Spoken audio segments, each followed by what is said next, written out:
मेरे गुरुदेव की महिमा बड़ी अद्भुत निराली है। मेरे गुरुदेव की महिमा बड़ी अद्भुत निराली है भर जाती वो सब झोली जो जन्मों से ही खाली है भर जाती वो सब झोली जो जन्मों से ही खाली हैं। यहाँ तम की नहीं सत्ता, यहाँ हर दिन दिवाली है।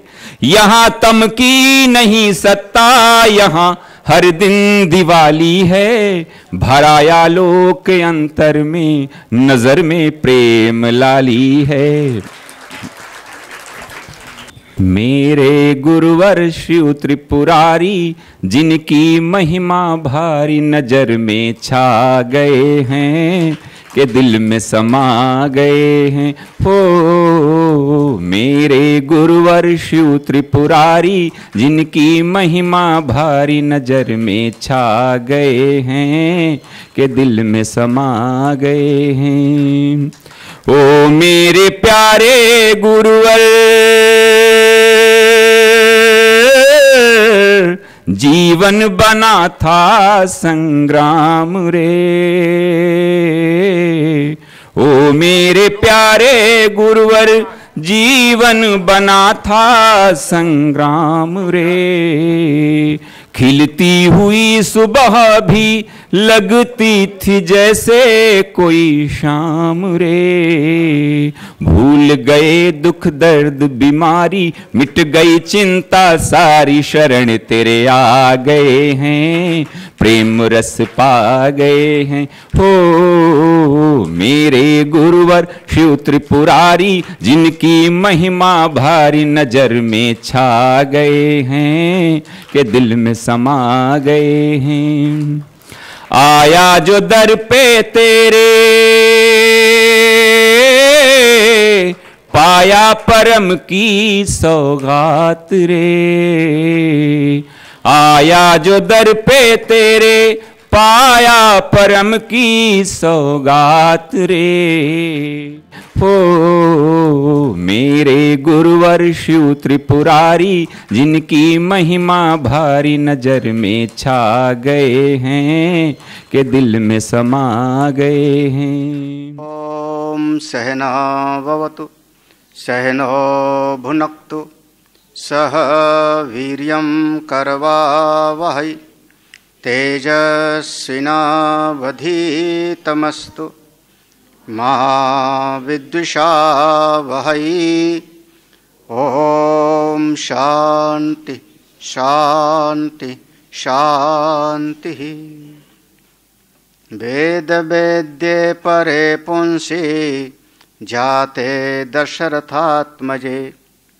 वेदा प्राचेत् सादासीत् साक्षात् रामायणयात्मना। वाल्मीकिगिरिसम्भूता रामसागरगामिनी। पुनाति भुवनं पुण्या रामायण महानदी। चरितं रघुनाथस्य शतकोटिप्रविस्तरम्। एकैकमक्षरं पुंसां महापातकनाशनम्। आपदामपहर्तारं दातारं सर्वसम्पदां। लोकाभिरामं श्रीरामं भूयो भूयो नमाम्यहम्। रामाय रामभद्राय रामचन्द्राय वेधसे। रघुनाथाय नाथाय सीताया पतये नमः। मनोजवं मारुततुल्यवेगं जितेन्द्रियं बुद्धिमतां वरिष्ठं। वातात्मजं वानरयूथमुख्यं श्रीरामदूतं शरणं प्रपद्ये। सच्चिदानंद घन परम पिता परमेश्वर, जिनकी अनुकंपा से हम सब सत्संग श्रवण कर रहे हैं, आज की सभा में समुपस्थित सभी संतजन, आत्मस्वरूप सभी भक्तजन और इस बौद्ध संस्थान में हमारे भंते जी, आपका स्वागत है। यहाँ के निदेशक महोदय और सभी आत्मस्वरूप के साधक, श्रीमद् रामचरितमानस के माध्यम से अपने अंतःकरण के निर्माण की बात हम लोग सुन रहे हैं। कथा तो एक अलग होता है, लेकिन जो आप 4 दिन से सुन रहे हो, 5 दिन से, उसमें प्रायः श्रवण किया होगा कि हमारा हृदय कैसे बने। भगवान श्री राम ने यही पूछा, हे ऋषिवर, मैं कहाँ रहूं, मैं कहाँ रहूं, परमात्मा कहाँ रहे। और वाल्मीकि ऋषि ने 14 स्थान बताए हैं। राम, जिनका ऐसा मन है उनके हृदय में रहो, जिनका ऐसा हृदय है उनके हृदय में वास करो। और ऐसे ऐसे हम लोग कल तक शायद 8 स्थान या 9 स्थान जो भगवान ने बताए थे उसका श्रवण किया। जो अगला स्थान है उसके बारे में हम कहें, उसके पहले आप एक भक्ति के सिद्धांत का मूल समझो। भक्ति के सिद्धांत,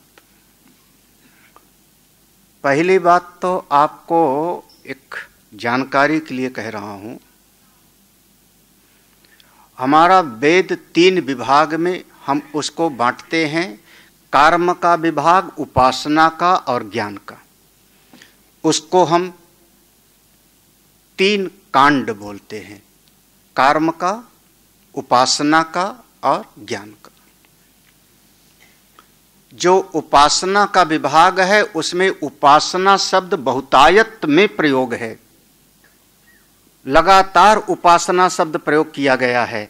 भक्ति शब्द तो आपको कहीं कहीं ढूंढना पड़ेगा वेद में। जब वैदिक साहित्य में आएंगे तो आपको भक्ति शब्द कहां कहां पर है आपको ढूंढना पड़ेगा। यस्य देवे परा भक्ति यथा देवे तथा गुरु, अथवा तस्मै सहोवाच पितामहस्य श्रद्धा भक्ति ध्यान योग, कहीं कहीं पर ज्यादातर उपासना शब्द भरा पड़ा है। तो 3 विभाग हैं, कर्म, उपासना और ज्ञान का। हमारे अपने जीवन के 3 धरातल हैं, शरीर, मन और बुद्धि का। हमको जो शरीर मिला है, ये शरीर बिना कर्म किए आप रह नहीं सकते हो। पूर्व के कर्मों का फल भोगने के लिए ही तो शरीर मिला, उसको आप प्रारब्ध कह लो।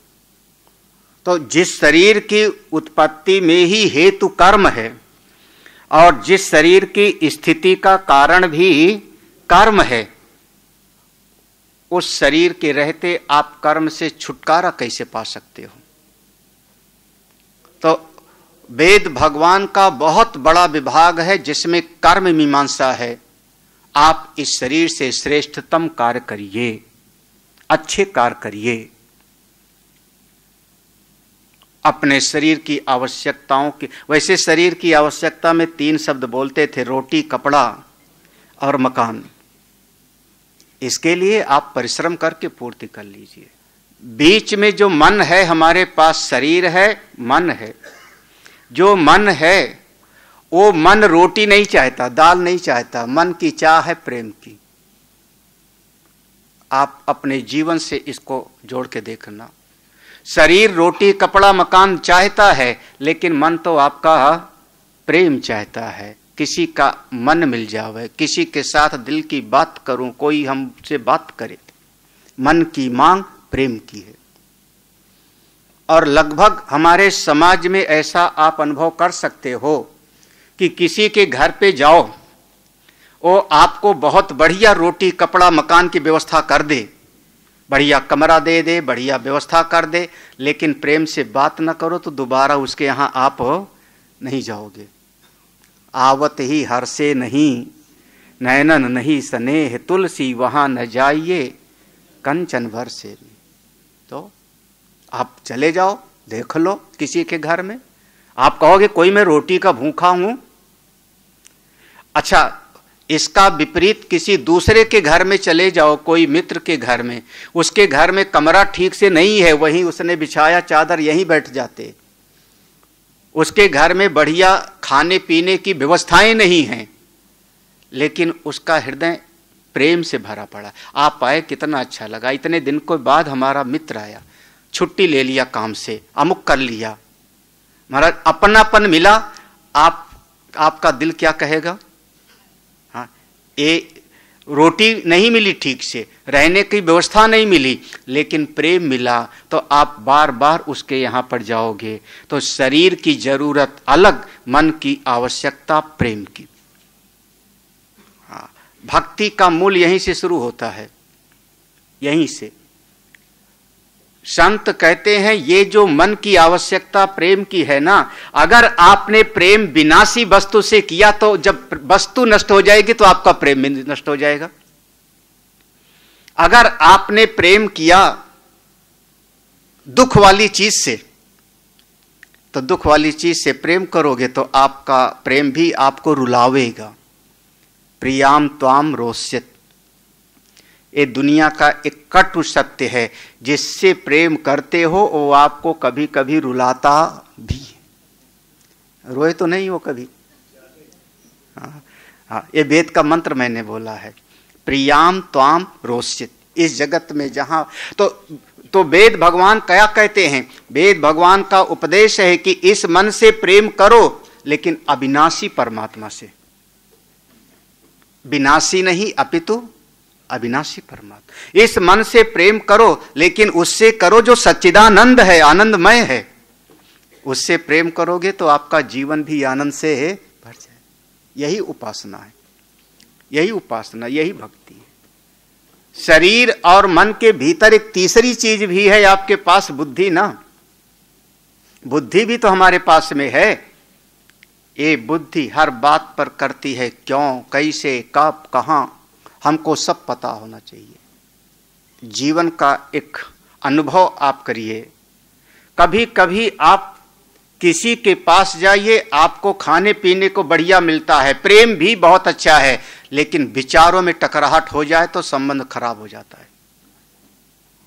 और अगर गहराई से जीवन का अनुभव करो तो ऐसा कोई माता पिता नहीं है जो अपने बच्चे से प्रेम न करता हो। हमने तो नहीं देखा।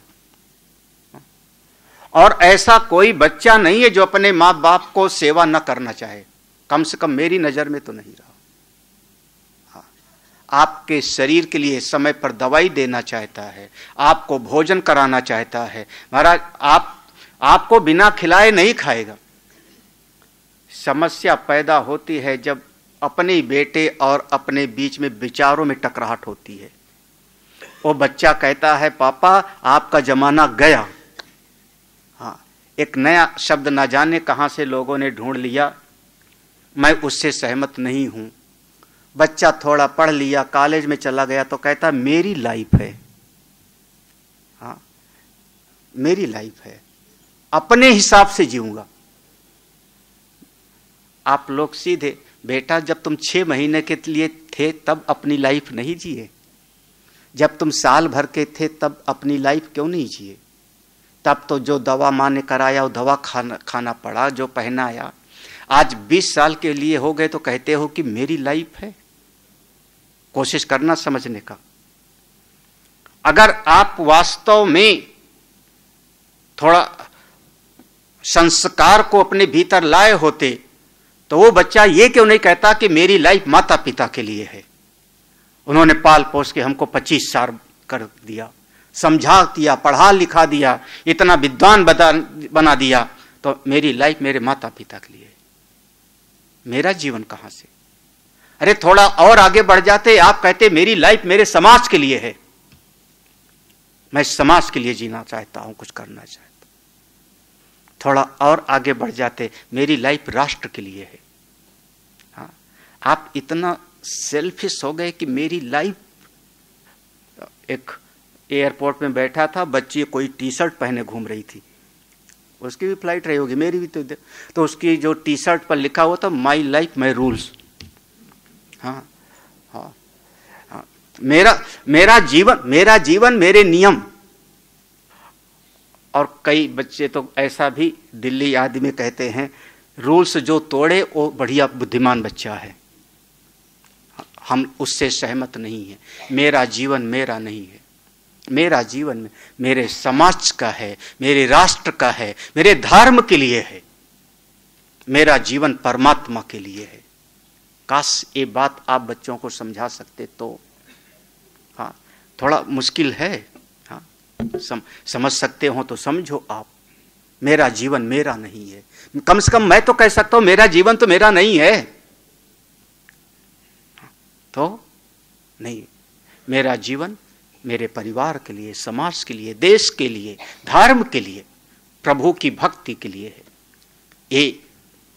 लेकिन टकराहट पैदा होती है हमारे परिवार में, माता पिता हमारे बीच में विचारों में टकराहट पैदा होती है, वैचारिक धरातल पर। और जब विचारों में टकराहट पैदा हुई तो एक दिन ऐसा संबंध खराब हो जाता है कि वही माँ बाप वही बच्चा। मैंने कहा कि बिना माँ बाप को खिलाए बच्चा नहीं खाएगा, लेकिन विचारों में टकराहट पैदा हुई तो एक दिन संबंध दोनों के बिल्कुल अलग। समस्या पैदा होती है विचारों में, वैचारिक धरातल पर। हाँ, मैं कहता हूं प्रेम है, लेकिन एक दिन ऐसे विचारों में तनाव पैदा हुआ, कहता है कि मैं चेहरा देख के भी राजी नहीं। वो जो बुद्धि आती है, हाँ, हमें व्यवहार में कह रहा हूं, आप लोग बहुत ज़्यादा लोग तो सब ऐसे लोग हमारे सामने बैठे हो जो हम कह सकते हैं तीसरी अवस्था में हो। वो 4 माने गए ना, तो तीसरे में तो ज़्यादातर लोग हो। तो ऐसे अधिकतर लोग हो जो अपने बच्चों का शादी विवाह कर चुके। तो अगर एक राय मेरी मानो तो मेरी राय तो ये होगी कि अगर आप अपने जीवन में सुख शांति चाहते हो तो आपका बेटा है, बहू है, बेटी है, दामाद है, वो सब पढ़ लिख गए, बुद्धिमान हैं। आप कह सकते हो बच्चा अपनी लाइफ जियो, अब मैं कोई टोका टाकी नहीं करूंगा, आप हमको खाना खिला दें, कभी कोई जरूरत पड़े सलाह मांगोगे मैं दूंगा, सलाह मांगोगे दूंगा, तुम्हारे दुख सुख में साथ हूं, लेकिन हर बात पर मैं टोका टाकी नहीं। क्या हुआ, नहीं समझ में आ रही बात? हाँ? अरे आपका बेटा हो, 40 साल 45 साल का बेटा है, 50 साल का है, उसका कोई दोस्त आ गया, आपने कभी देखा नहीं है, दोनों अंदर जाके बैठे गप लगा रहे हैं, आपके भीतर यहाँ बैठे बैठे उबाल आता है। हाँ, कौन आया कौन आया कौन आया कौन आया। अब वो 10 मिनट के बाद बाहर निकला, आप अपने ही बेटे से पूछोगे कौन था, उसने नाम बता दिया, मेरा दोस्त था। कहाँ रहता है? गोमती नगर में। क्या करता है? ये हमारे बीके सिंह का तरीका है। हाँ, कितने बच्चे हैं उसके? हाँ, कितने बच्चे हैं उसके? वो बच्चा फिर कब आएगा? अंत में वही बेटा झुंझला के कहेगा चुपचाप बैठे नहीं रहते हो आप। हाँ, तो आप अपनी इज्जत अपने हाथ में बचाए रखो। ना पृष्ठा ब्रूयान कस्यचित् ना अन्यायन पृच्छतः जानन अपि मेधावी जड़वत लोकम आचरित। आप कह सकते हो बेटा बनाओगे तो अपना, बिगाड़ोगे तो अपना। हमारी लाइफ तो भगवान ने पूरा कर दिया, जिम्मेदारी पूरी हो गई। अगर शांति और अपनापन चाहते हो तो एक बार ऐसे मैंने शायद प्रवचन में कभी कहा कि हमारे यहाँ 2 महापुरुष बहुत श्रद्धेय, सुभाष चंद्र बोस और दूसरे महात्मा गांधी, 2 महापुरुष। दोनों का देश से प्रेम है कि नहीं? अपने देश से, भारत से प्रेम है कि नहीं? हाँ महाराज, हमारी समझ में तो दोनों का अथाह प्रेम है, और शरीर की जरूरत को दोनों ने त्याग दिया है। शरीर देश के लिए, प्रेम भी है तो अपने देश से है। हम कम ज़्यादा नहीं कह सकते, हाँ, लेकिन समस्या पैदा होती है विचारों में। पहले सुभाष चंद्र बोस तो कांग्रेसी थे, वो कांग्रेस में थे महाराज। हाँ, क्या हुआ, सब कोई इतिहास वाला नहीं बैठा है, हाँ, पॉलिटिकल साइंस, वो कांग्रेस में थे। महाधिवेशन में 2 दल बने थे, नरम दल और गरम दल, किसी को याद होगा तो, नरम दल और गरम दल। हाँ, और वहां पर गरम दल की तरफ से लोगों ने जो है सुभाष चंद्र बोस को खड़ा कर दिया था अध्यक्ष पद के लिए, कांग्रेस का अध्यक्ष पद के लिए।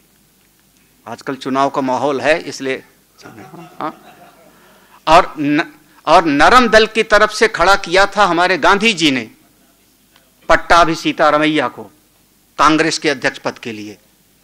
हाँ, हमारा महाराष्ट्र के उन महापुरुष का सपोर्ट था गरम दल की तरफ।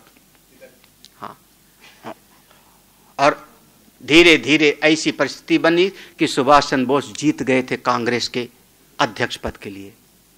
वो प्रसंग किसी को याद हो, जीत गए थे। लेकिन जब जीत गए थे तो एक पत्रिका निकलती थी हरिजन नाम की, और गांधी जी उसके प्रमुख थे। उन्होंने उसमें लेख लिखा था कि मेरे कैंडिडेट की हार मेरी हार है। और उन्होंने फिर ऐसी परिस्थितियां पैदा कर दी कि हमारे सुभाष चंद्र बोस को अंडरग्राउंड होना पड़ा।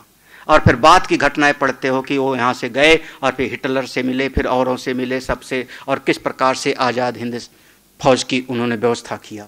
और बर्मा की तरफ में उनका बहुत वर्चस्व बढ़ा, युद्ध हुआ म्यांमार बर्मा की तरफ में।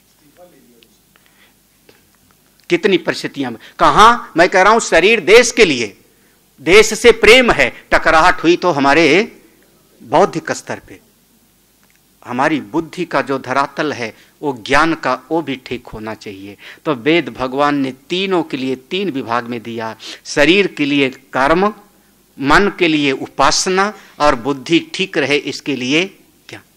आपकी बुद्धि ठीक तो सब ठीक। अभी भी लोग कहते हैं ये ठीक तो सब ठीक, इसीलिए बाइक चलाओ तो एक लगा लो टोपा, क्यों, ये बच गया तो हाथ की हड्डी टूट गई तो जुड़ जाएगी, पांव की हड्डी टूट गई तो घबराओ मत, ठीक हो जाएगी, लेकिन ये गड़बड़ाया तो सब। आपकी बुद्धि ठीक तो सब ठीक। अपने विवेक शक्ति को संभालो। अगली बात कहता हूं, ये जो बीच का है मन के लिए उपासना, यही उपासना जब शुद्ध हो जाती है तो उसका नाम होता है भक्ति। उपासना, उप आसना, उपधन आसना, समीप, उप माने समीप, अपने आराध्य के समीप बैठो, इसी का नाम है उपासना। आप एक फूल तोड़े, ले जाके भगवान को अर्पित किए अपने हाथों से, इसका नाम उपासना है। आप पांव से उनकी प्रदक्षिणा किया, इसका नाम उपासना है। आप वाणी से अपने आराध्य की स्तुति गाए, इसका नाम है उपासना। जब आपकी सारी इंद्रियां, कल पढ़ा था शायद याद होगा, जब आपका सारी इंद्रियां कोई कार्य करती हैं अपने आराध्य से जुड़ करके, तो इसका नाम हो जाता है उपासना। उपासना में थोड़ी क्रिया की प्रधानता होती है। आंख से देखे, कान से सुने, वाणी से स्तुति किया, हाथ से उनको जल चढ़ाया, फूल चढ़ाया। उपासना में क्रिया की प्रधानता है। जितना आप क्रियात्मक साधन करते हो वो सब उपासना है। लेकिन जब आप क्रिया के और भीतर पहुंच गए और आपका हृदय परमात्मा से जुड़ गया, भले कोई क्रिया होवे चाहे ना होवे, आपका दिल परमात्मा से जुड़ गया, तो इसका नाम भक्ति होगा। मन परमात्मा से जुड़े, इसका नाम भक्ति, और शरीर से कोई क्रिया करते हो तो इसका नाम उपासना। नहीं, सिद्धांत नहीं क्लियर हुआ। मय्येव मन आधस्व मयि बुद्धिम निवेशय। हाँ, तो भगवान कहते हैं हमको मन चाहिए। अच्छा, ब्रज की गोपी क्या करती थी? मंदिर में बैठ के आरती करती थी। यथा ब्रज गोपिका नाम, मंदिर में बैठ के आरती किया, जल चढ़ाया, एक बार पूजा किया कात्यायनी मां की, बस हमारी भक्ति की आचार। वो गाय दूहती है, वो ले जाकर के बाजार में बेचती होगी। हाँ। विक्रेतु कामा अखिल गोप कन्या, वो व्यवहार का काम कर रही है, घर संभाल रही है, परिवार को संभाल रही है, लेकिन हृदय उसका जुड़ा है कन्हई के साथ। जब हृदय जुड़ा है तो परम भक्त है, मन जुड़ा है तो परम भक्त है। लेकिन अगर मन नहीं जुड़ा तो अनेक बार तो आप बैठते हो मंदिर में, अनेक बार बैठ के मंदिर में आरती करते हो और दिल याद करता है किसी और। जब आप शरीर से कुछ करते हो तो उसका नाम उपासना, जब हृदय परमात्मा से जुड़ता है तो उसका नाम भक्ति। दोनों में फर्क। हाँ हाँ, हम सीधा कहें तो उपासना है 22 कैरेट का गहना सोना और भक्ति है 24 कैरेट का। कौन सा चाहिए? कौन सा चाहिए? अब नहीं बोलोगे। हाँ। दोनों देखने में सोना ही लगता है। ज्वेलर्स के यहाँ दोनों 18 कैरेट वाला भी वो सोना है और 24 कैरेट वाला भी सोना है, शुद्ध होता है। तो कौन सा चाहिए, 18 कैरेट वाला कि 24 वाला? ये मुंह और मसूर के 24 वाले के लिए अपने आप को डुबो देना पड़ता है। प्रभु की भक्ति है, हाँ है ना, पूरा खो जाना पड़ता है अपने आप को। जिन खो जा तिन पानी गहरे पानी मिलेगा, क्यों नहीं मिलेगा? अरे बिल्कुल दृढ़ विश्वास। गीता जी में एक शब्द है, स्थित्वा श्याम अंत कालेपि ब्रह्म निर्माण मृच्छति, दूसरे अध्याय का अंतिम श्लोक। भगवान कहते हैं आखिरी समय में भी अगर कोई इसमें अपने चित्त को स्थित कर सकता है तो मुझ निर्वाण पद को प्राप्त करेगा। दूसरे अध्याय का अंतिम श्लोक। ऐसा ब्राह्मी स्थिति पार्थ नैनाम प्राप्य विमुह्यति स्थित्वा श्यामंत। इसलिए कभी इसमें कोई संशय नहीं, अनुभूति होती है, ब्रह्म अनुभूति होती, परमात्मा की प्राप्ति होती। उपासना और भक्ति। एक शब्द और मैं कह दूं फिर आगे बढ़ता हूं। जैसे भक्ति के 9 प्रकार के रूप बताए ना, नवधा भक्ति, श्रवणम कीर्तनम, ऐसे 9 प्रकार की भक्ति। हमको एक पहले तो नहीं था, हम सबसे पहले कलकत्ता गए तो वहीं गए उस सीढ़ी पर चढ़ने के लिए। उसके बाद तो अब सब जगह पर है। हाँ, बहुत पहले शायद, हाँ बहुत पुरानी बात होगी, वहाँ पर रिजर्व बैंक ऑफ इंडिया में वो सीढ़ी लगी हुई थी और हमको पता लगा तो हम उस पर चढ़ने के लिए गए। हाँ, अब एस्केलेटर तो सब जगह लगे हैं, 4-4 ठो। कभी कभी ऐसी भी चीजें देखो, केवल लक्ष्मण मेला में जाके पानी बतासा खा के मत आओ।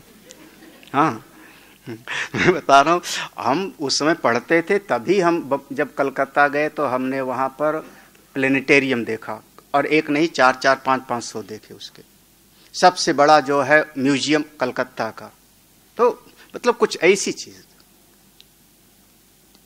आप पहली सीढ़ी पर अगर ठीक से, वो बोलता भी है पांव संभाल के रखिए, अगर पहली सीढ़ी पर आप पांव ठीक से रख लिए, उसके बाद आपको क्या करना होगा अगली सीढ़ी पर चढ़ने के लिए?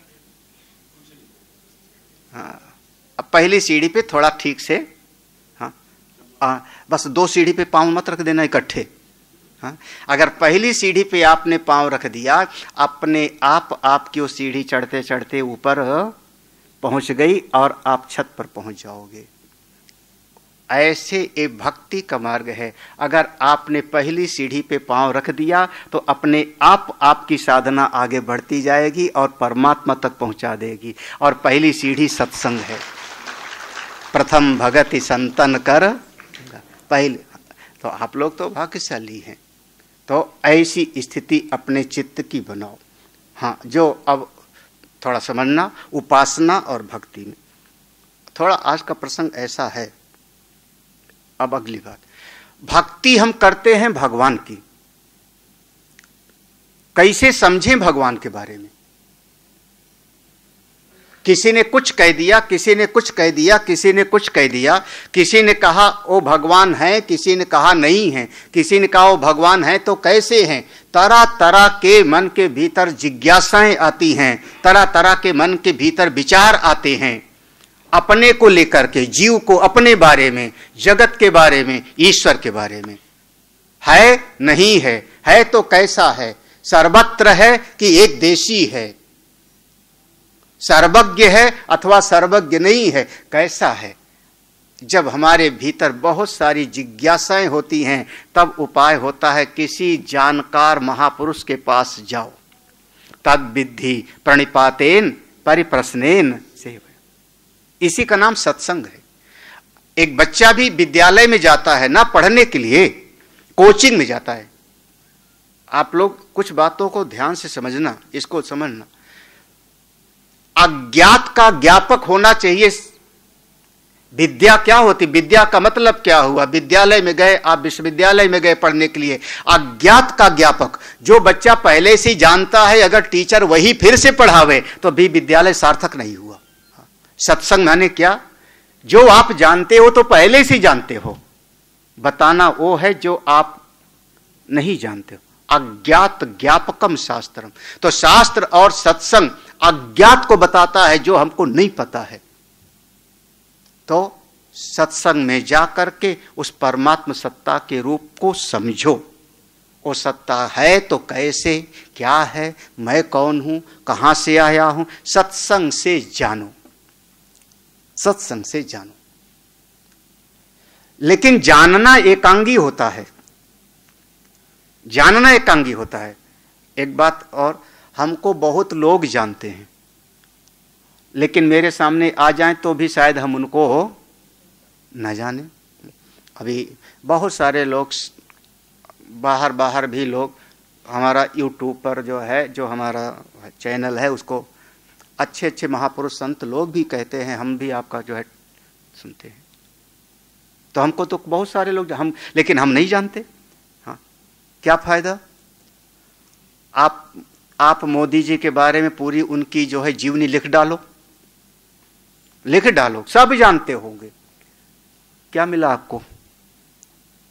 मोदी जी आपको जाने तो कोई बात है ना, यही है ना। आप जानते हो उससे नहीं चलेगा, वो जाने तो जानना हमेशा एकांगी होगा, जानना एकांगी होगा। एक बार सत्संग से जाना तो थोड़ा प्रेम से उनके साथ पहचान बना लो, प्रेम से। सत्संग से जानो, प्रेम से पहचान बनाओ। नहीं समझ में आया। अरे हम घर में रहते हैं, मान लो हमारे बगल वाला घर खाली था। किसी दिन एक ट्रक आया और धीरे धीरे उसका सामान उतरने लगा, तो घर के लोग झांकना शुरू कर दें, कौन आया, कैसा किराएदार है। अब देखो, अब किसी से पूछा, आपको पता लग गया कि अमुक विभाग में कर्मचारी है, वो आया, यहां पर उसकी पोस्टिंग हुई है, किराए पर घर लिया है। तो अब आपने उसके बारे में जान लिया, लेकिन अभी भी कोई बहुत अपनापन नहीं होगा। आप हो सकता है आप बाहर निकल के उसको कहो, अच्छा आप आए हो, कोई बात नहीं, कोई जरूरत हो तो बताना, अभी आपका व्यवस्था नहीं हुई है, चाय हम बनवा पिला देते, वो भी खुश हो जाएगा। कोई नहीं, मैं ऐसा हूं। धीरे धीरे आपने उसके बारे में जाना, उसने आपके बारे में जाना, तो इसको हम कहते हैं जान पहचान हुई। समझ में आ रहा है ना। अब जान पहचान हुई। हाँ, आपने जान लिया कि इसके 2 बच्चे हैं, उसने जान लिया कि हमारे 2 बच्चे हैं, हम अमुक जगह पे काम करते हैं, वो जान पहचान हो गई। अब जब जान पहचान हो गई तब संयोग, अभी भी उतना घनिष्ठता नहीं हुई। हाँ, तो अब धीरे धीरे एक प्रेम हुआ दोनों में ना।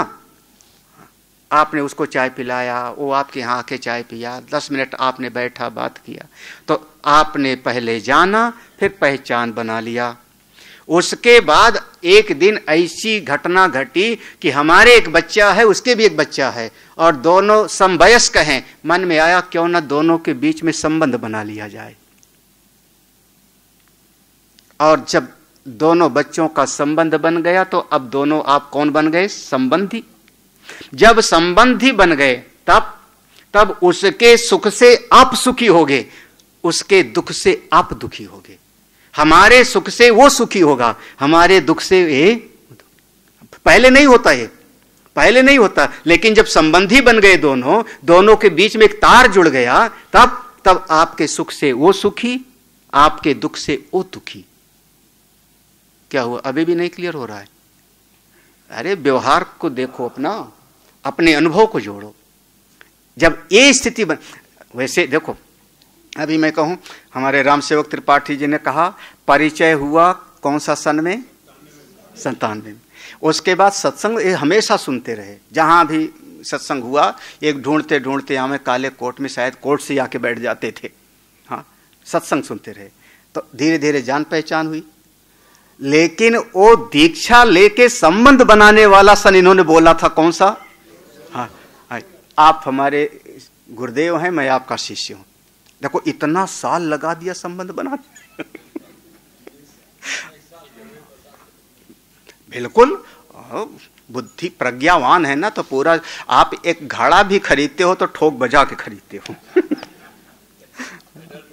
हाँ, तो देखो संबंध अलग, परिचय पहले हुआ, फिर बीच में थोड़ा अपनापन बना होगा, लेकिन जब संबंध हो गया तब दृढ़ हो गया ना भाव। हाँ, कुछ भी हो बना तो ना बना, उससे हृदय का भाव जुड़ा, आप मेरे अपने हो। ऐसे सत्संग से भगवान को जानो, उनके साथ प्रेम से एक पहचान बनाओ और संबंध से उनको अपना बना लो। एक भगवान के साथ संबंध जोड़ लो, सत्संग से जानोगे, प्रेम से पहचान होगी थोड़ा, लेकिन जब संबंध जोड़ लोगे तब भक्ति आपकी दृढ़ होगी। अब गोस्वामी जी की भाषा बोल दो, जाने बिनु न होई परतीति, बिनु परतीति होई नहीं प्रीति, प्रीति बिना नहीं भगति दृढ़ाई, जिमि खगेश जल की चिकनाई। जाने बिनु न हो, जब तक समझोगे नहीं तब तक विश्वास ही नहीं होगा। जाने बिनु न होई प्रतीति, जब किसी को ठीक से जानोगे नहीं तो विश्वास नहीं होगा, और बिना विश्वास के प्रीति नहीं होगी। प्रीत माने थोड़ा पहचान, अपनापन, और प्रीति बिना नहीं भगति दृढ़ाई। जब प्रीति होगी तब आगे बढ़ के आप भक्ति करोगे।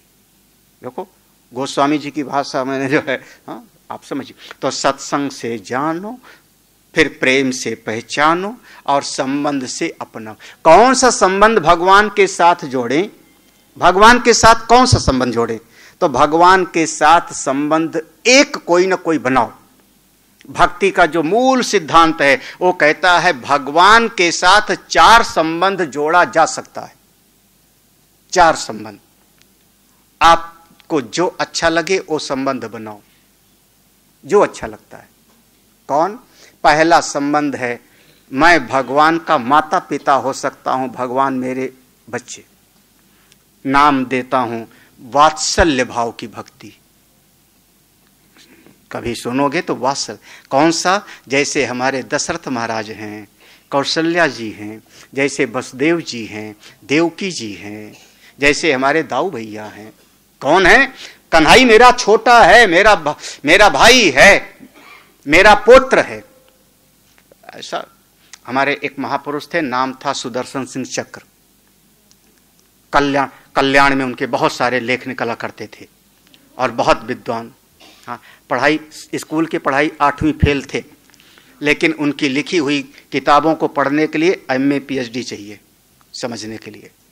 तो बहुत विद्वान। तो वो उनके घटना क्या कि परिवार में एक एक करके सबका शरीर शांत होता गया। छोटा भाई बचा था, केवल छोटे भाई से बहुत प्रेम था, क्योंकि परिवार में और कोई बचा नहीं था। संयोग से उस जमाने में कुछ ऐसा वो क्या चिकन क्या माता होता नहीं, चिकन गुनिया नहीं, चिकन पॉक्स, हाँ, वो निकला और वो छोटा भाई का भी स्वर्गवास हो गया था। जब बहुत उनको दुख हुआ, उस जमाने में पूज्य स्वामी अखंडानंद महाराज उनके मित्र थे, दोनों मित्र थे। अखंडानंद ने कहा, चक्र सुदर्शन, कहाँ तुम जो है, अरे वो विनाशी लोगों से क्यों आप जोड़ते हो? कन्हई को अपना छोटा भाई मानो ना। और वो घटना, सुदर्शन सिंह चक्र जी कन्हई को अपना छोटा भाई मानते थे। कन्हई मेरा छोटा भाई, हमेशा साथ रखते थे। यहां तक कि अगर उनके ठाकुर जी यहां विराजमान हैं भगवान, और उनको कहीं जाना पड़ा तो शाम तक वहां पर वापस आ जाते थे। हर हाल में कुछ भी हो जाए, वो कहते थे मेरा कन्हई कहीं रात में अकेले डर गया तो, 3 लोग का स्वामी और डर गया, बताओ, मन का भाव समझना। ये और सवेरे उठ के, रोज सवेरे उठ करके आशीर्वाद देते, चिरंजीवी भाव। हाँ, भगत लोग पूछे महाराज, बोले मेरा छोटा भाई है, जब उठता हूं तो प्रणाम करता है, जब प्रणाम करता है तो आशीर्वाद ना दूं इसको। कोई बंबई के सेठ, कभी आप मथुरा का भागवत भवन देखने जाना, जहां पर कृष्ण जन्मभूमि के बगल में है। उस मथुरा भवन के भवन बनवाने में चक्र जी का बहुत बड़ा योगदान रहा था। उसके लिए उनको कोर्ट तक के चक्कर लगाने पड़े थे। वो हमारे समाज, हाँ, कोई बंबई का भगत आया और चक्र जी से कहा, महाराज कोई सेवा बताओ। चक्र जी ने कहा, नहीं ठीक है, भजन करो, भजन करो, भगवान का ध्यान करो। उनका नहीं महाराज, कोई कुछ चीज। जब 3-4 बार कहा, उनको 3-4 बार कहा, तो उन्होंने इसे हाथ पकड़ा और हाथ पकड़ के कहा, अंदर आ जाओ, अंदर आ जाओ। चक्र जी लेके गए। इस शुक्रताल की घटना है, हनुमत धाम जब स्थापना हुई थी तो उनको लेके गए अंदर, और अंदर जहां उनके कन्हई विराजमान थे, तो चक्र जी ने कहा, सेठ जी ये मेरा छोटा भाई है, ये हमारा बहुत ध्यान रखता है, जो सेवा ये न कर सकता हो वो तुम कर दो, जो सेवा ये न कर सकता हो, जो वस्तु ये न दे सकता हो तुम दे दो। सेठ जी महाराज हक्के बक्के होते हैं। उसके बाद मन का भाव, जो वात्सल्य भाव की भक्ति है, मेरा कन्हई मेरा अपना छोटा है, मेरे राम मेरे छोटे हैं, तो वो मेरे पुत्र हैं, और मौका पड़े। अच्छा, अगर मान लो, मैंने कल भी ये बात कही थी, हमारा बच्चा अगर उधम करता है तो, हाँ, कौन कह रहा था 2 कनपट्टी पे मैं लगाओ सही हो जावे। छोटा बच्चा मेरा बेटा है ना, मैंने कल भी बोला था, यशोदा मैया ने पकड़ के बांध दिया ना, कहाँ, उखल में, हाँ, डंडा लेके दौड़ा लेती है, मारूंगी तुझको। ये है वात्सल्य भाव की भक्ति। वात्सल्य भाव की भक्ति में भगवान मेरे छोटे हैं, मैं भगवान का माता पिता बड़ा भाई, फिर वो भाव दृढ़ हो गए। आप जब कभी भक्ति के शास्त्र पढ़ोगे यही मिलेगा। दूसरा भाव है, आपके मन में आए, नहीं वो 3 लोक के स्वामी, अखिलांड ब्रह्मांड कोटि नायक, और वो मेरे छोटे भाई, मेरा बच्चा, नहीं, ये संभव नहीं। कोई बात नहीं, आप भगवान को अपना मित्र बना लो। सख्य भाव की भक्ति, सखा भाव, भगवान मेरे मित्र, मैं भगवान का दोस्त हूं। हाँ, ये भाव दृढ़ कर सकते हो आप, कठिन नहीं है। भगवान मेरे मित्र हैं, मैं भगवान का मित्र हूं। हाँ? अरे वेद में लिखा है, द्वा सुपर्णा सयुजा सखाया समानम वृक्षम परिशस्व जाते। तो कौन? अच्छा, भगवान के सखा लोग हैं ना, एक का नाम बहुत सुने होंगे, श्रीदामा, सुबल, मनसुखा, मधुमंगल, भद्र, तोक, बरूथप। मेरे ख्याल में सब खेला भी करते थे साथ में। ये कौन है? भगवान के सखा। सखा 2 शब्द है ना, सा सखा, ये सख्य भाव की भक्ति। साखा, सा माने साह एव सहियु खेलती खादति सा सखा। सहियु खेलती खादति सा सखा, साथ खेले और साथ खावे तो समझाना कि मित्रता का भाव पक्का है। क्या हुआ? हाँ, खेले और है। कौन? भगवान के सखा लोग। आप रामायण में मेरे राम जी के कौन सखा हैं? कौन सखा हैं? क्या हुआ? कौन सखा है? विभीषण और सुग्रीव, बढ़िया। हाँ, विभीषण, सुग्रीव, निषाद राज गोहु, इनकी भक्ति सखा भाव की है। भगवान मेरे मित्र है। एक आपको इसमें एक राज की बात समझो, शायद आप लोग अपने जीवन को जोड़ के देखना, बहुत सारी बातें आपके जीवन की ऐसी हैं जो आपने अपनी मां को नहीं बताया होगा, छुपाया होगा। हो सकता है कुछ बातें आपने पिता से छुपाई होगी, बहुत सारी बातें शायद आपने अपने बेटों बच्चों से छुपाया होगा। क्या हुआ? कुछ हो सकता है बहुत सारी बातें आपने पत्नी से छुपाया है, पति से छुपाया। मानो चाहे ना मानो, लेकिन जो सबसे छुपाते हो वो भी मित्र को बात पता होती है महाराज। इसीलिए मित्र बनाओ तो बहुत संभल करके, नहीं तो आज मित्र है सब उस जान गया और थोड़े दिन के बाद में लड़ाई हो जाए तो फिर मुसीबत। हाँ बिल्कुल। अरे वो फिर मैं रामायण सुनाऊंगा। भगवान के मित्र हैं नारद जी, हाँ, और सब जानते थे। और एक बार उन नारद जी से मोर्चा खोल लिया भगवान ने। हाँ, हाँ, बेचारे थोड़ा सा मुंह मांगे थे, वो भी टेम्परेरी, परमानेंट नहीं, बस केवल स्वयंवर में हमारा हो जाएगा काम, उसके बाद वापस कर देंगे, इतना ही ना। अब भगवान ने उनको बंदर का मुख दे दिया, तो मोर्चा खोला ना भगवान ने। उसके बाद महाराज बंदर का मुंह दे दिया, आगे चलते गए। और जब आगे चले रास्ते में वही भगवान, एक बगल लक्ष्मी जी, एक बगल विश्वमोहिनी। अरे नारद कहाँ चले? वो पहले जले भुने थे बेचारे नारद। तब नारद ने पोल खोल दी भगवान की सब। कौन सी पोल?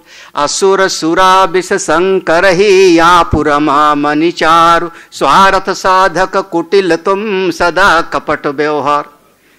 असुर सुरा, अरे मैं जानता हूं नारायण, समुद्र मंथन के समय, देखो कहां की बात निकाली। हाँ, समुद्र मंथन के समय जब मंथन हुआ था, उसमें से शराब निकली थी तो तुमने असुरों को पिलाया था। हाँ, जहर निकली थी तो जहर निकला था तो भोले बाबा को पिलवा दिया था। असुर सुरा विष शंकर, और खुद वो समुद्र मंथन से जब मणि निकली तो ले लिया तुमने, लक्ष्मी निकली तो तुमने ले लिया, तुम वहीं से कपटी हो। सब जान गए महाराज। तो मित्र बनाओ तो सोच समझ के, भगवान के भी ज्यादा मित्र। मेरा भाव ये है कि मित्र से कोई बात छुपी नहीं होती। जब मित्रता का भाव होता है तो गीता का ज्ञान सामने प्रकट हो जाता है। भगवान स्वयं कहते हैं, भक्तो इसमें सखा चेती। अर्जुन तुम मेरे मित्र हो, सखा हो, इसलिए मैं तुमको ये ब्रह्म विद्या का उपदेश कर रहा हूं। मित्रता के भाव से ज्ञान की प्राप्ति। ये दो भाव, वात्सल्य भाव, सखा का भाव। हाँ, सखा का, मित्रता का। भगवान मेरे मित्र हैं। आपको लगे ये भी बड़ा मुश्किल है, भगवान और मेरे मित्र। अरे कहां मैं, कहां एक जुगनू और कहां वो सूर्य? नहीं, ये जमा नहीं। कोई बात नहीं, आप भगवान के सेवक बन जाओ। इसको नाम समझ लो दास्य भाव की भक्ति। मैं भगवान का सेवक और भगवान मेरे स्वामी, दास्य भाव की भक्ति। हाँ, मैं तो ठाकुर जी की सेवक। हाँ, क्या सेवक नहीं हूं आप? नहीं हो भगवान के? नाम ही राम सेवक। देखो सेवक भाव, हाँ भगवान मेरे स्वामी, भगवान मेरे स्वामी। लेकिन सेवक भाव की, ये दास्य भाव की भक्ति के सबसे बड़े दृष्टांत हमारे हनुमान जी महाराज। हनुमान जी महाराज सबसे बड़े दृष्टांत हैं। इनकी भक्ति, मैं सेवक हूं, भगवान मेरे स्वामी, बस। और बार बार कहते मेरे भीतर कोई अपना बल है ही नहीं। तासु दूत, मैं किसका बल है मेरे भीतर? उनका।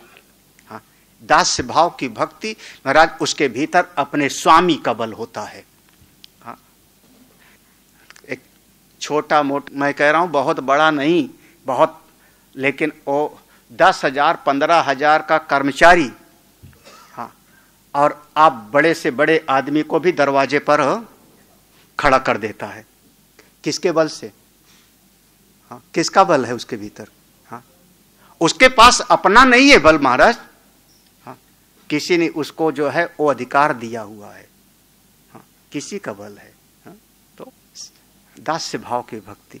बस एक बात है, दास्य भाव की भक्ति में फिर आपको अपना हुक्म चलाने का अधिकार नहीं है।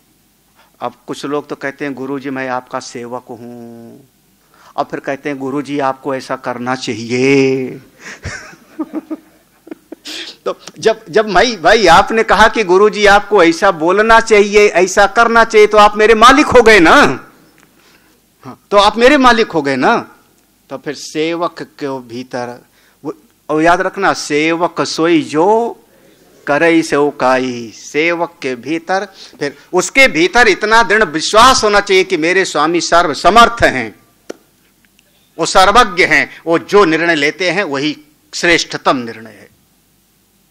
हाँ, मैंने दृष्टांत दे दिया हनुमान, और भी बहुत सारे आप लोग देख लेना। भागवत जी में सेवक हैं अक्रूर जी, भगवान के सेवक अक्रूर जी। रामचरितमानस में हमारे हनुमान जी, और भी सेवक हैं बहुत सारी, पूरी भरत जी हैं। आप रामायण पढ़िए, एक आनंद का प्रसंग आएगा। चित्रकूट में सब लोग एकत्रित हैं, राज गद्दी का जो सिंहासन का विधि होता है सामग्री लेके आए हैं भरत जी। सब जानते हैं कि राम को वापस लेके जाना है। 3 दिन तक बैठकें होती हैं, 3 दिन तक कोई निर्णय नहीं हो पाया। महाराजा जनक वहां विराजमान है, विदेहराज, बड़े बड़े ऋषि लोग विराजमान हैं। तीसरे दिन जब कोई निर्णय नहीं हो पाया तो भरी सभा में भगवान स्वयं खड़े हुए और स्वयं भगवान ने कहा, मेरा भाई भरत जो कह चाहता हो वो एक बार कह दे, मैं राम रघुकुल का उसका वचन पालन करने के लिए मैं तैयार हूं। मेरा भाई भरत 3 दिन तक भरत जी ने बोला नहीं था कुछ। मेरा भाई भरत एक बार कह दे सबके बीच में। हाँ, तो सब तो जानते थे कि वापस ले जाने के लिए आए हैं। हाँ, 3 दिन से बैठक यही हो रही थी, लेकिन भरत जी ने बोला नहीं था कुछ। यहां तक कि ऊपर हवा हलचल हो गई देवताओं में, देवता लोग घबराए, अब क्या होगा। उन्होंने सरस्वती को कहा जाओ फिर से एक बार, जैसे मंथरा की बुद्धि फेर आई थी। और सरस्वती ने देवताओं को डांट के ये कहा, देवता लोग तुमको पता नहीं, वो मंथरा थी, दुष्ट थी, उसकी बुद्धि बदल रही थी, तो भगवान ने कुछ नहीं कहा था। वो भरत जी भगवान के अपने भक्त हैं, सेवक हैं, उनके साथ कुछ करेंगे तो तुम लोगों की खैर फिर नहीं। पढ़िए रामचरितमानस को। भरत जी खड़े होते हैं और कहते हैं, जाओ सेवक साहिबे संकोचू। अगर कोई सेवक अपने स्वामी को संकोच में डाल देवे तो समझना कि अब वो सेवक नहीं। अपने मुख से एक बार भी नहीं कहा है उन्होंने, एक बार भी अपने मुख से नहीं कहा है कि राम वापस चलिए, बड़े भाई वापस चलिए, क्योंकि मैं तो सेवक हूं। 3 भक्ति, वात्सल्य भाव, सख्य भाव, दास। एक ऐसी अंतिम बात कह रहा हूं, ज्ञानियों वाला छोड़ दो, उनके ज्ञानियों की तो अपनी बात है, शांत भाव की, शांत रस में। एक बात और, एक ऐसा संबंध भगवान से होता है, संबंध जिसमें सारा भाव समा जाता है। वात्सल्य भाव भी उसमें आके समा जाएगा, दास्य भी समा जाता है, सख्य भाव भी, सब समा जाता है। कौन सा? उसको नाम दिया माधुर्य भक्ति। माधुर्य भक्ति सर्वोत्तम मानी जाती है। जैसे हमारी राधा जी का है, हमारी सीता जी का है, जहां प्रेम की प्रगाढ़ता है, तो वहां आप जैसे मां अपने बच्चे को खिलाती पिलाती है, पत्नी खिलाएगी, वात्सल्य भाव भी होगा। वहां सख्य भाव भी है, मित्रता का भी भाव जुड़ जाता है, सेवा का भी भाव जुड़ जाता है, उसमें सब समा जाता है। वो माधुर भाव भक्ति सब श्रेष्ठ मानी जाती है, बस सब लोग समझ नहीं पाते। ये हमारी गौड़ी परंपरा में, चैतन्य महाप्रभु की परंपरा में सर्वोत्तम भक्ति मानी जाती है। उस भाव की भक्ति कोई बिरला। हाँ, ये 4 प्रकार की भक्ति का स्वरूप माना जाता है। और अगला जो वाल्मीकि ऋषि ने घर बताया है, एक दोहे में ये सब समा लिया है। बड़ा हमको लगा कि हमको इस विषय को एक ही दोहे में देखना सब समा है। हम पढ़ते हैं, कहां तक पढ़े थे? किसी के पास रामायण लिए हो? 8वां घर, 9वां घर देखो। स्वामी सखा पितु मातु गुर, जिनके सब तुम तात, मन मंदिर तिनके बसो, सिय सहित दो भ्रात, सियावर रामचंद्र की जय, पवन सुत हनुमान की जय, उमापति महादेव की, बोलो भाई सब संतन की। देखो, स्वामी सखा पितु मातु गुरु, जिनके सब तुम तात, सारे भाव जुड़ गए हैं। आप मेरे स्वामी हो, मैं आपका सेवक हूं। सखा, आप मेरे मित्र हो, मैं आपका, सारा भाव भगवान के साथ जिसने जोड़ रखा है। हे राम, ऐसे भक्त के हृदय में आप जाकर के निवास, बने तो मेरे राम जी से और बिगड़े तो भी राम जी। बस जो कुछ भी है।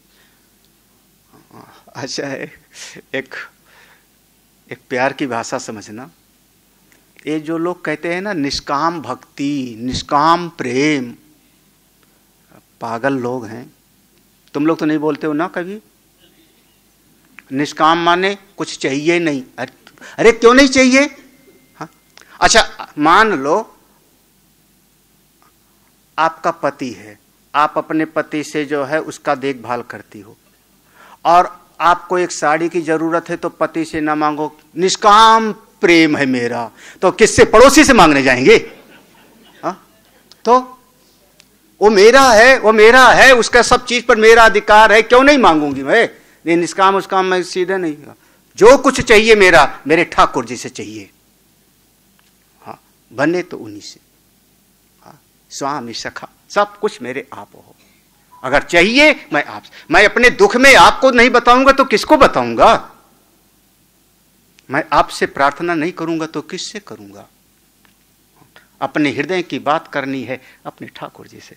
सारे संबंध वहां पर, जिसका सारा संबंध एक परमेश्वर से जुड़ गया, उसकी भक्ति सर्वोत्तम। यहां पर कहते हे ऋषि, हे राम, मन मंदिर तिनके बसऊं, ऐसे ऐसे भक्त के हृदय में आप जाके निवास करो, अकेले नहीं, सिया सहित। दोनों भाई राम लक्ष्मण सीता, तीनों ज्ञान वैराग्य और भक्ति, तीनों उसके हृदय में जाकर के निवास करो, जिसका सारा जीवन, सारे भाव नारायण के साथ जुड़े हुए हैं। वहां जाओ। हो गया। अगला घर देखते हैं। ये मैंने इस पर विस्तार में समझा दिया था। यही भक्ति के आप चाहे जितने शास्त्र पढ़िए, सब में एक समाया होगा। कहीं पर इसका निरूपण होगा, कहीं इसका निरूपण होगा प्रधान रूप से, और उसके साथ कोई कथानक होगा, दृष्टांत होगा, लेकिन भाव यही जुड़ा होगा। दशरथ जी अपना बेटा मानते हैं, प्राण छोड़ देते हैं। गुरुदेव वशिष्ठ वो साक्षात ब्रह्म समझते हैं। भरत जी अपना भाई सेवक स्वामी है मेरे। सबका अपना अपना भाव है।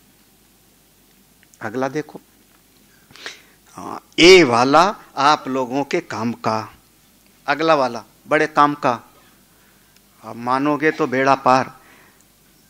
अवगुण तजी सबके गुण गाई, विप्रधेनु हित संकट साई, नीत निपुण जिन कई जगली का, घर तुम्हार तिन कर मनुनी का। अवगुण तजी, अवगुण तजी सबके गुण गही। इस जगत में अनेकानेक प्राणी हैं, लोग हैं, और सबके भीतर कुछ न कुछ अच्छाई भी है तो कुछ न कुछ कमियां भी हैं। जड़ चेतन गुण दोषमय विश्व की न करतार। कोई ऐसी वस्तु नहीं है जिसमें 100% अच्छाई हो, और कोई ऐसा नहीं है जिसमें 100% बुराई। हमको तो नहीं लगता। हाँ, जो चीज हमारे किसी काम की नहीं, उसको भी कोई जानवर खाता है, कोई पशु के लिए ऊपरी है। हाँ, जो चीज आपको घोर कड़वी लगती है वो भी शायद किसी चीज में दवाई का काम करती है। कोई ऐसी वस्तु नहीं है जिसमें कोई कमी ना हो। आप सब अपने दिल को देखो, अच्छाइयां भी हैं, थोड़ी कमियां भी हैं। आप सत्संगी हो तो अच्छाइयां ज्यादा हैं, लेकिन कभी कभी झूठ भी तो बोल ही लेते हो, नहीं बोलते? कोई एक हाथ उठा दो कि हम कभी झूठ नहीं बोलते। हाँ, अब बचपन से याद है वो दोहा, आज से नहीं, कब से? साच बराबर तप नहीं, झूठ बराबर पाप, जाके हृदय साच है, ताके हृदय आप, रूखी सूखी खाई के देख पर आई चूपड़ी। अच्छा, मतलब आप लोगों को बचपन का पढ़ा याद आ गया ना? बचपन से पढ़ा था दोहा, मारा तब से याद है, लेकिन अभी तक उतरा तो उतरा तो नहीं। हाँ, तो थोड़ी कमियां भी है मेरे भीतर। इसमें कोई संकोच की बात नहीं। अच्छाइयां भी है, कमियां भी हैं, मेरे भीतर भी है। जब मेरे भीतर भी है तो सामने वाले के भीतर भी हो सकती है। उसकी अच्छाई को ग्रहण करो, उसकी अच्छाई को ग्रहण। हजार अच्छाइयां होती हैं, आदमी भूल जाता है, एक कमी को पकड़ लेता है। अब हम लोगों के समझाने का तरीका है, समझाने के लिए एक दृष्टांत समझो। कहते हैं जब ब्रह्मा जी के पास से जीव चलने लगा ना, ब्रह्मा जी के पास से, तो ब्रह्मा जी ने जीव को कहा ऐसा करो, हम तुम्हारे कर्मों की दो पोटली बना दे रहे हैं, एक पुण्य वाली, एक पाप वाली। और जैसे पुराने जमाने में एक कपड़े में इधर इधर लटका के और ऐसे लटका लेते थे लोग, यात्रा तरफ जाते थे, तो उसके आगे जो है पाप वाली पोटली और पीछे पुण्य वाली उस जीव के ऊपर लटका दिया। ऐसा करना, जब आगे जाना ना तो बीच बीच में खोल के आगे वाला देखते रहना, बीच बीच। ब्रह्मा जी ने कह दिया, वो चल पड़ा। तो आगे खोल के, क्योंकि आगे कौन सी पोटली थी? वो पाप वाली, और पीछे थी पुण्य। तो ब्रह्मा जी ने कहा था खोल के देखते रहना। अब वो जीव वहां से चला, चलते चलते कंधा थोड़ा दर्द करने लगा तो उसने पोटली यों करके यों कर लिया। जब यों किया तो अब समझ आए? तो जो वो पाप वाली थी पीछे चली गई और पुण्य वाली पोटली आ गया। जब आगे आ गई तो ब्रह्मा जी, अब उसको इतना ध्यान नहीं है, लेकिन ब्रह्मा जी ने कहा था आगे वाला खोल खोल के देखते रहना, तो आगे वाला खोल खोल के देखते रहता है। देखो 10 पंडित जी को भोजन कराया, देखो मैंने 10 माला का जाप किया, देखो मैं कितना अच्छा हूं। कौन सा देखता रहता है? अभी पूरा नहीं समझ पाए लगता है। तो कोई एक ही जीव थे क्या? एक जीव गया, दूसरा जीव गया, तीसरा जीव, लाइन लगी हुई है। तो उसके आगे जो जीव जा रहा है वो भी तो पोटली वैसे है ना। तो आगे वाला जो जीव है उसके पीछे कौन से है? पाप वाली। तो हम जब जा रहे हैं तो अपने तो आगे वाली देखते जा रहे हैं, तो आगे वाली देख रहे हैं तो उसमें पुण्य दिखाई पड़ रहा है, और जो आगे हमारे जा रहा है उसका हमको देख रहे हैं तो उसमें कौन दिख रहा है? देखो ये आदमी ने इतनी गलती किया, ये आदमी इतना बड़ा पापी है। आदमी को दूसरे की कमियां दिखती हैं। नरः सरसप मात्राणी पर छिद्राणी पश्यन्ति। ये मनुष्य सरसों के दाने के बराबर भी कमियां होती है तो दूसरे में देख लेता है, अपना बेल के बराबर भी कमी दिखाई नहीं पड़ती। क्योंकि अपनी पोटली पीछे। आओ गुण तज सब के गुण रही। देखो क्या बढ़िया, आप सब में अच्छाई देखो, सब नारायण के स्वरूप हो, सब भगवान के स्वरूप। हम कोई ठेका ले रखे हैं? देखो अच्छा, मान लो आप में से कोई डॉक्टर हो तो सबको देख देख करके थोड़े बताने लगेगा तुम्हारा जो है वो कम हो गया है खून, तुम्हारा सबको दवाई थोड़े बताएगा। जो डॉक्टर के पास जाके अपनी समस्या बताएगा, डॉक्टर उसको दवा बताएगा ना।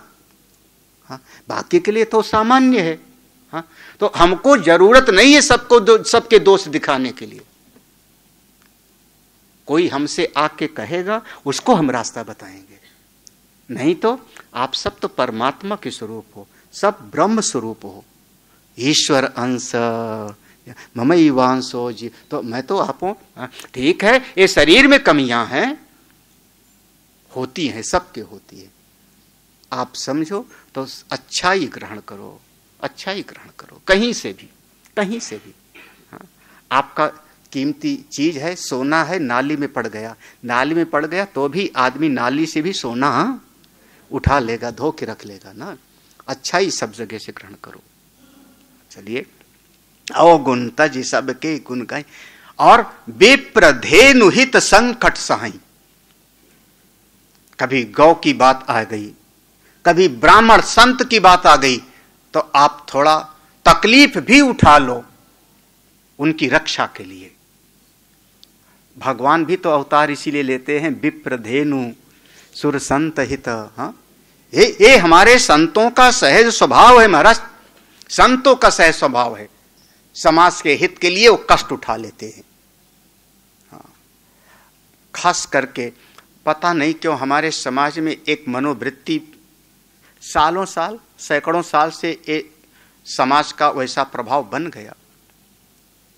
हमारे समाज में मनुष्य अपना स्वार्थ देखने लगा, धर्म को एक किनारे कर दिया, अपनी परंपरा को एक किनारे कर दिया। फायदा किसमें है? और कई और जो धर्म हैं, आप अब उनके धर्म में वो जानता नहीं है कि अगर मैं सिर से तन जुदा करूंगा इसका तो मैं भी तो फांसी चढ़ जाऊंगा।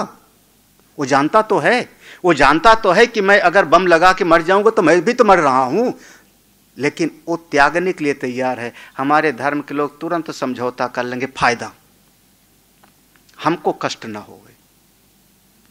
कभी कभी अपने धर्म के लिए आपको पूरा जीवन लगा देने के लिए तैयार होना चाहिए। हाँ? थोड़ा बहुत इतना स्वार्थी मैं सीधा कह सकता हूं, धर्मो रक्षति रक्षिता। धर्म है तो देश है। किसी ने कहा देश है तो धर्म है, मैं सहमत ही नहीं हूं, क्योंकि पहले भी तो हमारा बांग्लादेश और पाकिस्तान एक थे। हम बंटवारा किसका आधार पर हुआ? तो आज भी पूर्वी भारत में चले जाओ, परिस्थितियां अलग हैं।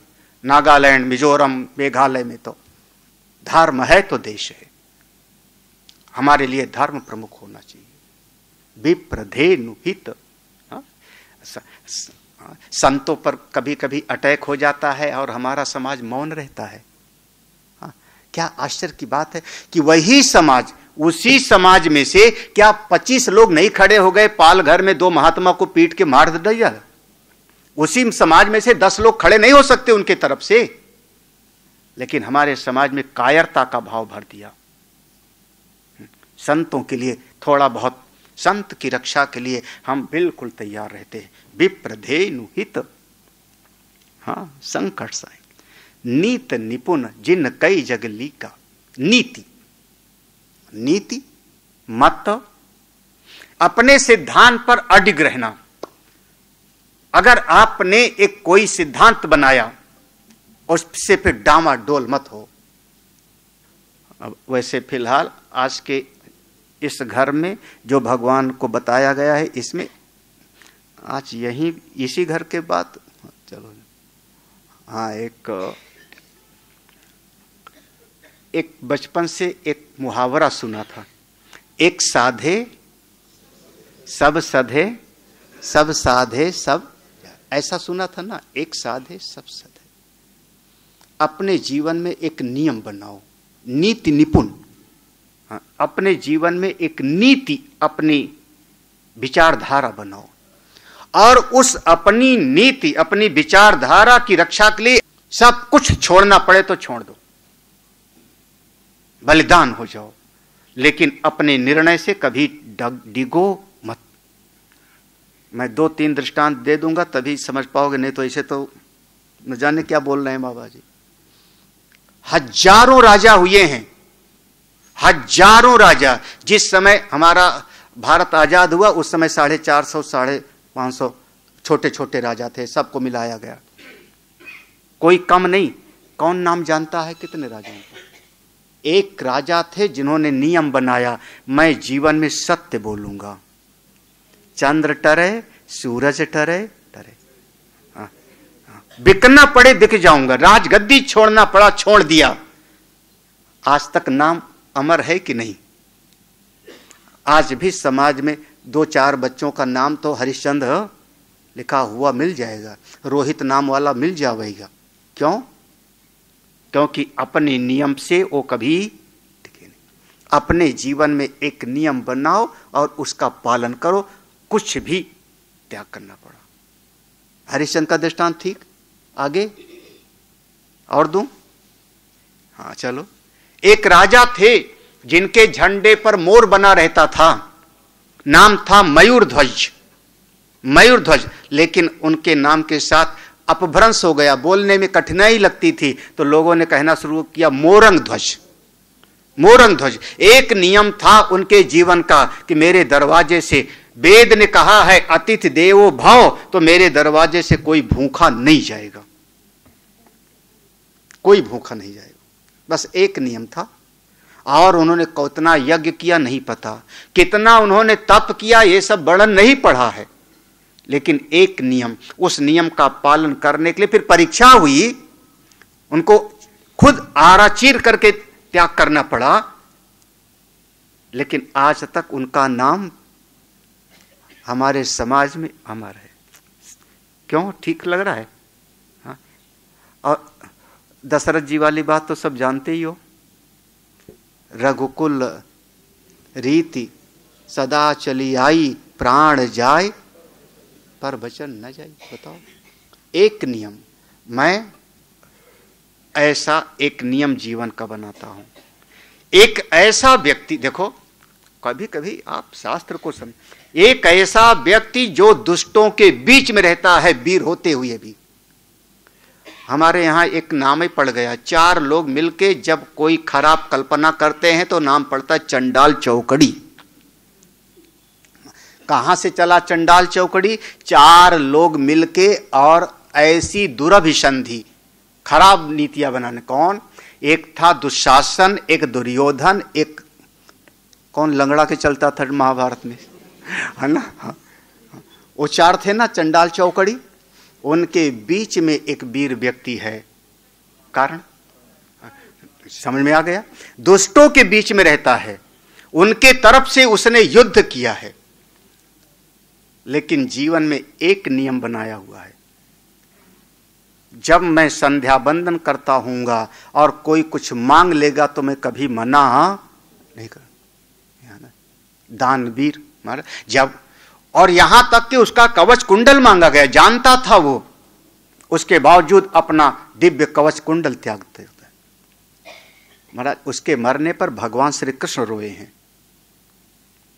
हाँ, उस अर्जुन को अच्छा नहीं लगा था। अर्जुन ने कहा प्रभु इतने सब मारे गए, कर्ण के मरने पर आप क्यों रोते हो?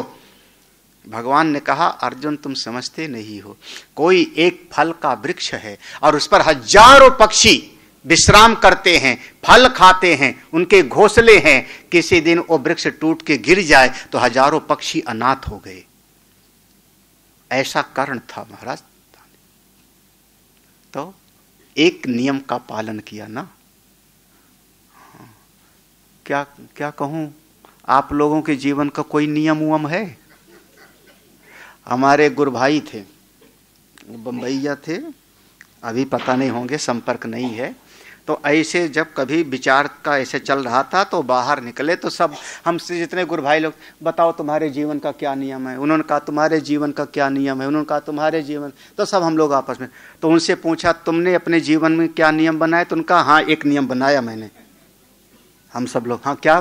तो उनका हमने ये नियम बनाया कि जीवन में कोई नियम ही नहीं बनाऊंगा। तो आज वो नेपथ्य में हैं, होंगे कहीं, जैसे सामान्य जीवन होता है, हैं थे। तो अगर आपको कुछ विशिष्ट बनना है तो विशिष्ट योग्यता भी चाहिए, यही तो है ना। तो इतना बस एक जीवन। मैं आपको सही बताऊं, अच्छा आपको एक ऐसा नियम बना दूं जिसमें अब आप कह दो कि मैंने दान करने का नियम बना लिया कि दरवाजे पे जो आएगा मांगेगा तो दान मैं कभी मना नहीं, और गुरुजी आवे और घरे मांग ले मेरा तो, हाँ मेरा बच्चा मांग ले मैं तो, ये तो ठीक नहीं। दान वाला नियम तो चले। कौन सा नियम? आपको एक ऐसा नियम बता दूं जो बहुत आसान है, बहुत आसान है, कोई खर्चा भी नहीं लगेगा और बेड़ा पार है। जानना तो नहीं है? नहीं जानना है ना? हाँ, जानना है? हाँ, नहीं, इसको कल बता देते फिर। हाँ हाँ हाँ, आज है ये। हमारे कई महापुरुषों के जीवन का, बड़े बड़े महापुरुष संतों के जीवन में देखा गया है। वो बात आप कोशिश करना उस भाव को समझने का। सबसे बढ़िया बात तो यह है कि आप किसी को कोई वचन ही मत दो। ये मत कहो कि मैं तुम्हारा साथ दूंगा, और अगर एक बार वचन दे दिया तो उसको फिर निभाओ, फिर उसमें अपना हानि लाभ मत देखो। हाँ, ये तो स्कूल के कॉलेज के बच्चे करते हैं, चलो चलो तुमको पार्टी देते हैं, वहां गए तो उनका आज तो मेरा जेब वहीं भूला है। हाँ, तो वो सब नहीं। अगर कहा है तो निभाओ, नहीं तो आप बोलो ही मत। चलेगा ये? नहीं चलेगा। दिन में 10 बार बदल जाते हैं लोग। अच्छा चलो, और दूसरा बात बता दूं। अब इसको तो तुम लोग पता नहीं मानोगे कि नहीं। ये महाराज, जब हमको सत्संग का समय होगा, पता लगेगा, तो मैं सत्संग में जरूर जाऊंगा। हाँ, ये चलेगा? वाह वाह। लेकिन धीरज धर्म मित्र अरुनारी आपातकाल, धर्म संकट की परिस्थिति आएगी। हाँ, अगर आपने एक निश्चय बना लिया कि मैं सत्संग में जरूर जाऊंगा, देखना कभी न कभी ऐसा होगा कि आप तैयार होके घर से निकले, उसी समय जो 5 साल से नहीं आया तो मेहमान आ जाएगा। हाँ, अब क्या करोगे उस समय? देखो, अब धर्म संकट की परिस्थिति आई ना। परीक्षा किसकी होती है? जो आगे बढ़ना चाहता है। पूरी सड़क पर 1000 लोग खड़े, उनकी परीक्षा थोड़े होती है। परीक्षा तो उसकी होती है जो वहां पहुंचना चाह रहा है। हाँ, तो अगर आपने नियम बनाया तो आपके जीवन में वैसी घटनाएं आएंगी। और उस समय फिर आप पहचानना कि मैं अपने उस पर कितना डिग पाया, कितना चल पाया। हाँ, इसमें लगने वाला कुछ नहीं है, इसमें आपका फायदा ही है। हाँ, तो क्या हुआ? अब आप लोगों को बिल्कुल सन्न जैसे हो रहे हो। हाँ, मैं कह रहा हूं, अच्छा उसी समय बेटी दामाद आ गए बाहर से, तो भाई आपसे पूछ के उन्होंने टिकट नहीं कराई, और उसी समय फ्लाइट का जो है लैंड करने का टाइम है विदेश से, तो आपने नियम तो बनाया था कि सत्संग नहीं छोड़ूंगा, लेकिन उस समय विपरीत परिस्थिति आई, तब देखा जाएगा कि फिर आपकी कितनी निष्ठा है। हाँ, अरे महाराज, हाँ, तो वो इसीलिए कह रहा हूं, आसान नहीं है कोई मार्ग। हाँ, कोई मार्ग आसान नहीं है। जो चलता है वो पहुंचता है। हाँ, जो चलता है वो पहुंचता है। लेकिन आपके सामने ये रोड़े आएंगे। जब मीरा के सामने आई, शबरी के सामने आए, आप जिन महापुरुषों का नाम सुनते हो, तो घबराओ मत, बिल्कुल पहुंचोगे। घर तुम्हार तिन कर मननी का। चलिए एक घर और पढ़ लेते हैं। गुण तुम्हार समुझै निज दोषा, जेहि सब भांति तुम्हार भरोसा। राम भगत प्रिय लागहि जेहि, तेहि उर बसौ सहित वैदेही। इसमें कुछ बातें हैं जो हमको लगता है पूरा नहीं समझा पाऊंगा अभी समय के अभाव के कारण, तो कल बोलता हूं इसको। फिर आज याद रखना 3 चीज, शरीर, मन, बुद्धि। शरीर की आवश्यकता रोटी कपड़ा मकान, मन की जरूरत प्रेम की, बुद्धि की चाह ज्ञान की। इसीलिए वेद भगवान में 3 विभाग हैं, कर्म का, उपासना भक्ति का और ज्ञान, आपका पूरा जीवन समन्वित हो, बहुत बढ़िया हो गए। उपासना और भक्ति में एक फर्क किया था, याद होगा। जब आप कोई क्रियात्मक साधना करते हो तो उसका नाम होगा उपासना, और जब आपका हृदय भगवान से जुड़ता है तो उसका नाम होगा भक्ति। हाँ, मन से जुड़ने का नाम भक्ति। ठीक है। भक्ति में ये 3 विभाग कर लो। सत्संग से ज्ञान होता है, फिर थोड़ा जान पहचान थोड़ा सा होता है, और जब संबंध बन जाता है तो भक्ति आपकी दृढ़ होती। संबंध में वो बात थी वात्सल्य भाव, दास्य भाव, सख्य भाव और माधुर्य भाव। ओम पूर्णमदः पूर्णमिदं पूर्णात् पूर्णमुदच्यते पूर्णस्य पूर्णमादाय पूर्णमेवावशिष्यते। ओम शांति शांति शांति। हरि ओम। श्री गुरुभ्यो नमः। हरि ओम।